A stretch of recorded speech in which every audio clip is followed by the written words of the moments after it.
एक साधु था। वह रोज घाट के किनारे बैठकर चिल्लाया करता था, जो चाहोगे सो पाओगे, जो चाहोगे सो पाओगे। बहुत से लोग वहाँ से गुजरते थे, पर कोई भी उसकी बात पर ध्यान नहीं देता था और सब उसे एक पागल आदमी समझते थे। एक दिन एक आदमी वहाँ से गुजरा और उसने उस साधु की आवाज सुनी, जो चाहोगे सो पाओगे, जो चाहोगे सो पाओगे। और आवाज सुनते ही उसके पास चला गया।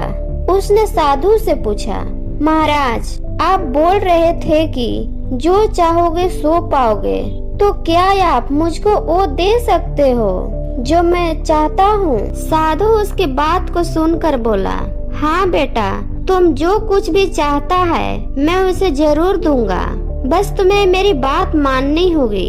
लेकिन पहले ये तो बताओ कि तुम्हें आखिर चाहिए क्या?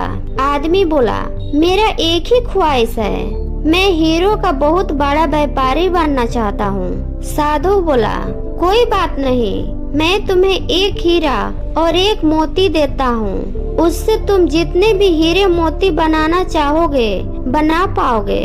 और ऐसा कहते हुए साधु ने अपना हाथ आदमी की हथेली पर रखते हुए कहा, पुत्र, मैं तुम्हें दुनिया का सबसे अनमोल हीरा दे रहा हूँ। लोग इसे समय कहते हैं। इसे तेजी से अपनी मुट्ठी में पकड़ लो और इसे कभी मत गंवाना।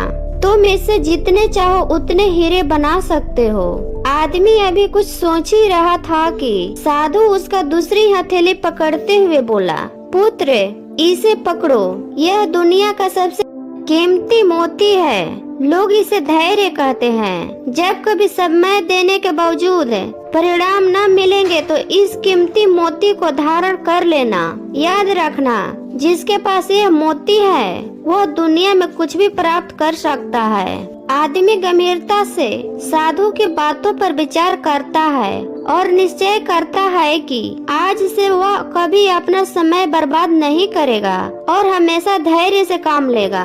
और ऐसा सोचकर वह हीरो के एक बहुत बड़े व्यापारी के यहाँ काम शुरू करता है और अपने मेहनत और ईमानदारी के बल पर एक दिन खुद भी हीरो का बहुत बड़ा व्यापारी बनता है। दोस्तों, समय और धैर्य वह दो हीरे मोती है जिनके बल पर हम बड़े से बड़ा लक्ष्य प्राप्त कर सकते हैं। अतः जरूरी है कि हम अपने कीमती समय को बर्बाद न करें और अपनी मंजिल तक पहुंचने के लिए धैर्य से काम लें।